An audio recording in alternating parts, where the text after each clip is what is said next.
Hello, everybody. So today we are going to talk about our portrait unit.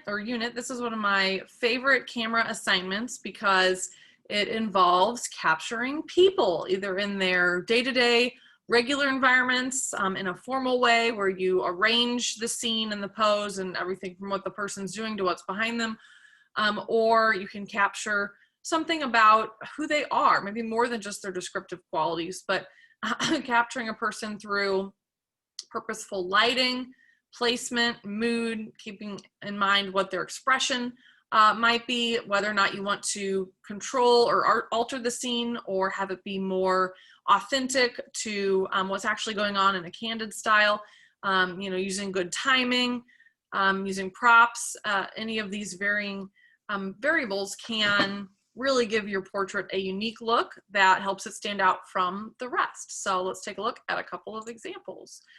So first of all, what makes a portrait successful? Many things, but mostly the ability of the photographer to bring out the true character of who that person is. So whether it's through interaction with the subject or just letting them do their thing and being like a fly on the wall, capturing very candid scenes, using good compositional elements within your photograph like framing or leading lines or emphasis. It's all about bringing the viewer's attention to that subject, to that person, and really showing off what they're doing, the activity they're engaging in. Maybe they're at work, making ice cream, for example, or they're running a marathon. Whatever they're doing can also help to reveal a lot about who that person is. Again, besides just being a pretty picture of someone's face. So we'll look at different ways that we can crop a photograph or a portrait in a way that looks very balanced, and the different types of lighting conditions as well. So usually when you are outdoors, you want to be outdoors on an overcast day for great portraits where the light does not create harsh shadows, kind of like in this example here. She almost has like the skull eyes, because you can tell the light is definitely coming from above, whereas when there's clouds to diffuse the sunlight, light will be bouncing on your subject from all different directions, including from the ground or a tree or a wall or a building that you put them next to. So try and find that, nice natural reflectors in your scenes, as well as that avoiding overhead sunlight. Now, if it is a really sunny day and that's just the day you happen to be taking your portraits, you can find shade, like the shade of a tree or the shade of a building can provide that softbox effect as well. Now, when you're indoors, you want to place lights such as can lights or like a softbox light that I'm using here. You want to place them at a 45-degree angle from your subject and from your camera. So they could be like off to the side, but you don't want them to be right in front of your viewer or in front of your subject because that creates unnatural shadows behind them. So put your light off to the side and then maybe have a secondary light that's a little further away in a 45-degree angle from the other side. So that will help create your sense of shadows, but also illuminating every part of your subject, including the shadows. So just avoid that overhead sun and try and find some shade while you are trying to bring out the character of the person you are photographing. There are four main types of portraits in the field of photography. You can have formal portraits, such as this example here. Sorry. So this example here off the left is called Echo, and it's by Julia Margaret Cameron. It was a formal portrait that she arranged. She sought out this model, told her how to stand, what to do, picked the background, has a very simple background, and the viewer tends to be making eye contact with the subject. So that's how you can really identify if a portrait is a formal portrait, which has been arranged. A candid portrait has not been arranged. The photographer is just like a fly on the wall in the room. So this tends to be the most common form of photography that we're used to seeing in like a documentary style photograph, where the photographer has not changed the scene at all. They're very, they're trying to stay true to life and capture people as they really are in the scene, ignoring the camera. So oftentimes you can identify this style of photograph by the fact that the subjects are not looking at the viewer. They're not looking at the camera. Environmental portraits engage with the background and the surrounding elements and props in order to tell the story of who that person is. So in this example here, the person themselves becomes almost secondary to the expansive background that we can really get a good idea of maybe how far he walks every day to go to work, or maybe this is the countryside that he lives in. So you can tell a lot about the individual from their surroundings in environmental portraits. And then self-portraits are like they sound, selfies. So these are pictures that the photographer has arranged and taken of themselves. You can do this with the self-timer mode on most cameras. Even on phone cameras, you usually have a self-timer mode option. You just need to find a way to prop up your camera, be it a little tiny tripod or just leaning it on something, or even having like a friend take some portraits of you. You don't want your entire roll to be self-portraits because it just shows one type of portrait instead of trying to engage with these other ones as well. But there are a lot of photographers that just solely take pictures of themselves. So be creative with your positioning, with your vantage point. Are you looking up at someone? Are you looking down at them? What does that show about their personality? Are they domineering? Are they very demure and diminutive? You know, are you using creative cropping methods? Like in this example here, cropping in very close, or using different lengths of the full figure. So a fourth length would be maybe like cropping at the head and shoulders. You can crop at the waist. You want to avoid cropping anywhere below the waist, except maybe like mid-thigh, but you don't want to crop at the knees. So that means like the person's knees would be like hanging off the bottom of the photograph, and it just looks like they're sinking into quicksand or something. The same thing with the ankles. Avoid cropping at joints. Even the elbow joint can be kind of awkward to crop there. Either crop like all the way off or keep the hand all the way in the scene in order to have a balanced view of that person and they don't look like they're short and stubby. So avoid cutting off feet. If you're going to have a full-length portrait, you may as well zoom all the way back and get the full person in the scene with some breathing room around them so that you're not creating points of tension. So it's just some points about cropping. And you can crop after the fact in Photoshop. Feel free to take pictures with unusual cropping, just experiment, and then you can always change it after the fact. It's easier to crop in though than to crop out and like include feet if you've missed them. So just by default, try and get either the full length person or like a fourth length or something. So think about, again, what the environment can say about the person. Here we can tell this figure is a dancer, not only by the pose, but also by the room that she's in and the environment around her. It can also create a mood with the lighting that's coming in from the windows, whether it's more subdued lighting, darker or brighter, high key or low key. You can really help tell a story with the mood that you convey, as well as the background and how it plays a role in the figure's life. Think about capturing emotion. So emotion is something that makes us so very human and something we all have in common. We've all felt angry at some time in our life. We've all felt sad. We've all felt happy or energized or any of these words over here. So it's like the human condition that you are tapping into when you capture portraits that are full of emotion. So think about having your figure do something besides just smiling for the camera. A smile really doesn't tell us that much about a person or their personality or what they're feeling at the time. So think about having them make silly faces. This is meant to be an art project. It's meant to be unusual, something unique, something creative. So think about harnessing any of these fun emotion words, like the words that stand out to me right now. I see studious, I see shy, humorous, crazy, athletic. How can you bring out some of these qualities in your portraits just by having your subject change expressions or change poses? So emotion is always great to incorporate. This is a good example of what we call in the industry a 3-point lighting setup. So this has a key light, which is the most important light in the scene. So this is going to be the brightest light. It's going to illuminate one side of your subject. You don't want it to the side because you're gonna have very harsh, like racking light, which like, or raking light, it rakes across their face and shows every pore. So you want it a little bit more in the front, but not right directly above your camera. So off to the side. If you have a flash on your camera, it's a really good idea to use a bounce flash so that you can bounce it off the side wall, the back wall, but you don't like have the flash pointed right at the person. It tends to create very unnatural flat lighting that we're not used to seeing in the real world. A reflector or a fill light could be off to the other side, helping to fill in those shadows. It might be a little further away from the subject because the key light's the strongest, so that's gonna be the highlight side.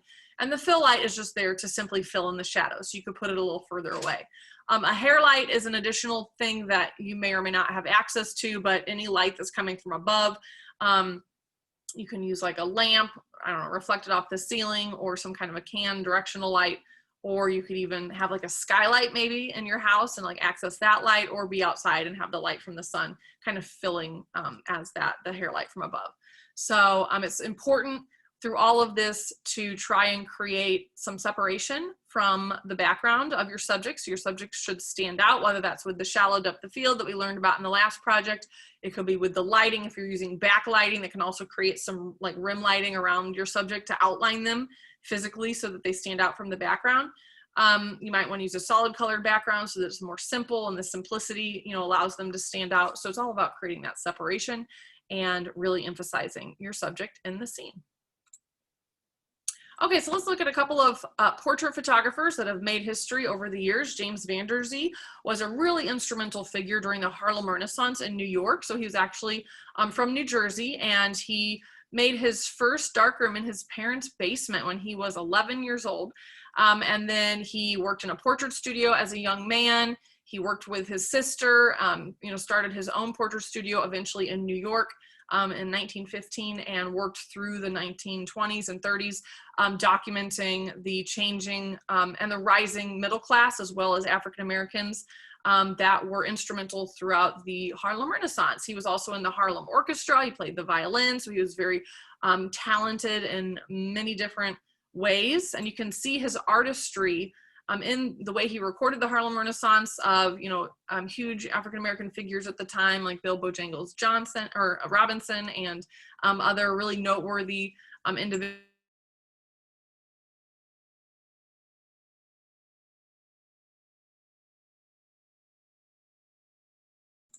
Oh, sorry, I think I muted myself. So he also ran a very successful portrait studio, as I said, in New York. Here's an example of a ghost image that he created in this wedding portrait. So if you think about what a ghost could represent, a ghost of a child holding a baby doll could represent to this married couple. So this was something that he did in the darkroom. This is way before Photoshop, so he was very skilled in using multiple enlargers and dodging and burning in order to create these surrealistic scenes. And many people, might guess, oh, it's because they had a child that died, but this is actually in hopes that they will have a child. So the ghost figure is almost like a good luck charm, showing the hopes and dreams and aspirations of the couple.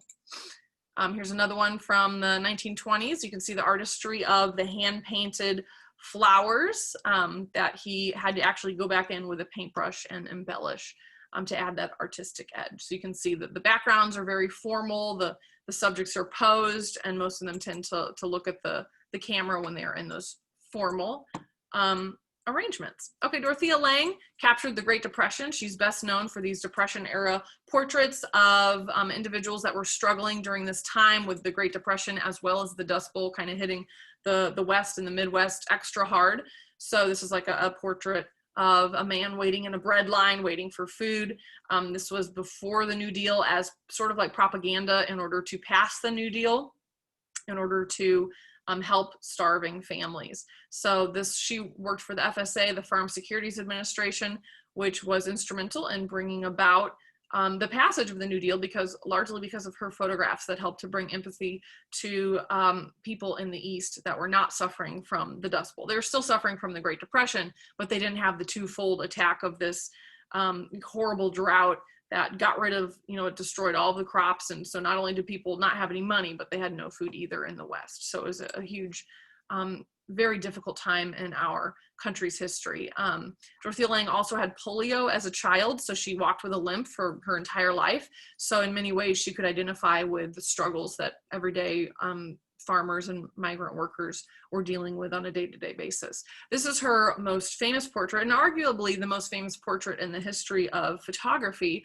It's called The Migrant Mother. You might have seen it before in different textbooks.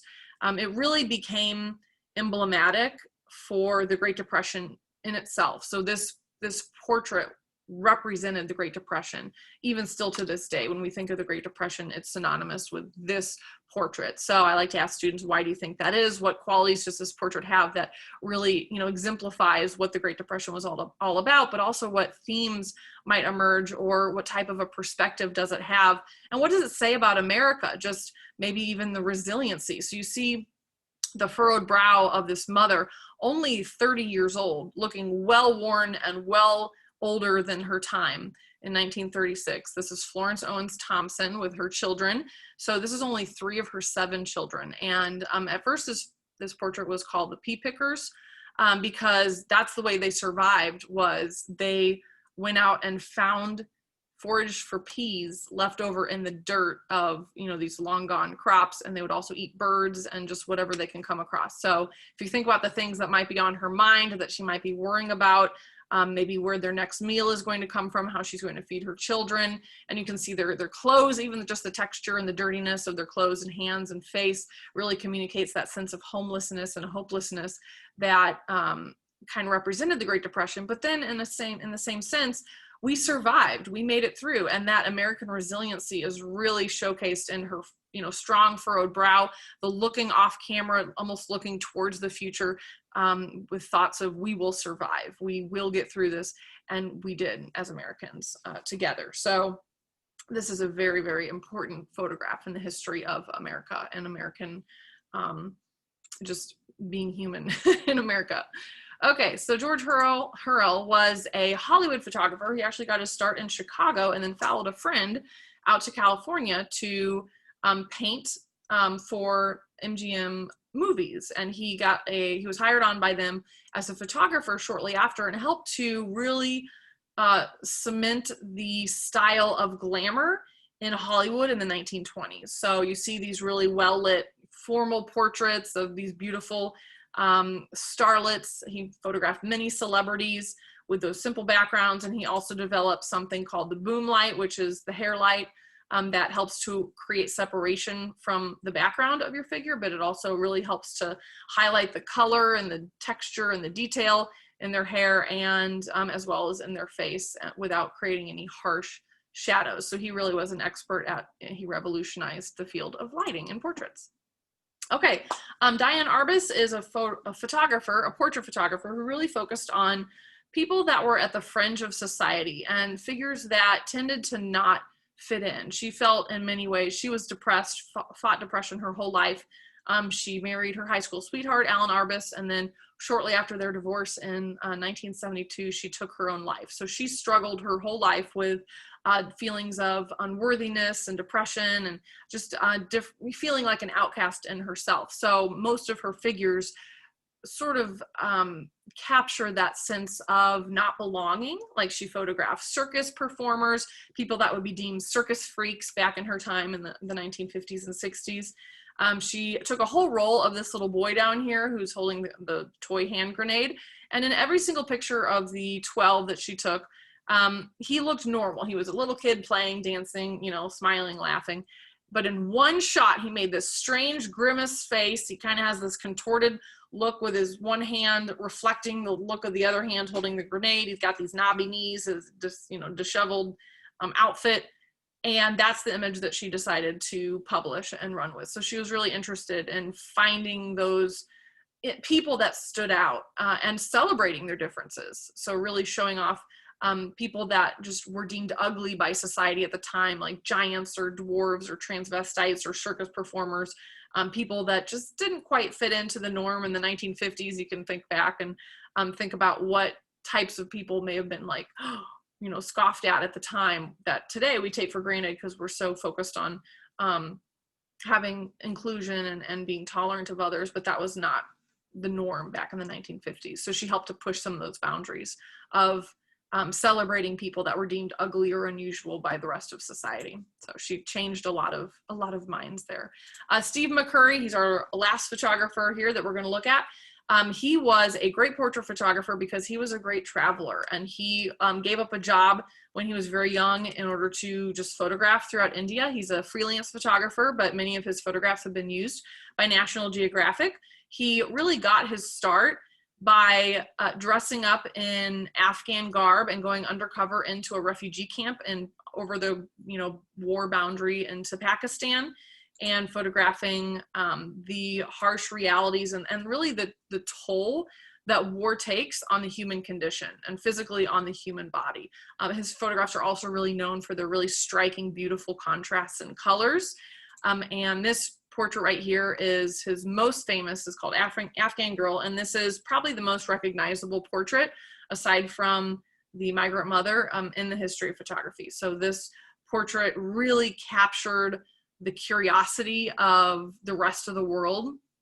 And this girl is 12 years old, and to think that this was the very first photograph ever taken of her. She didn't know what a camera was. She had been living in a refugee camp and living as a refugee of war in these war-torn countries her whole life.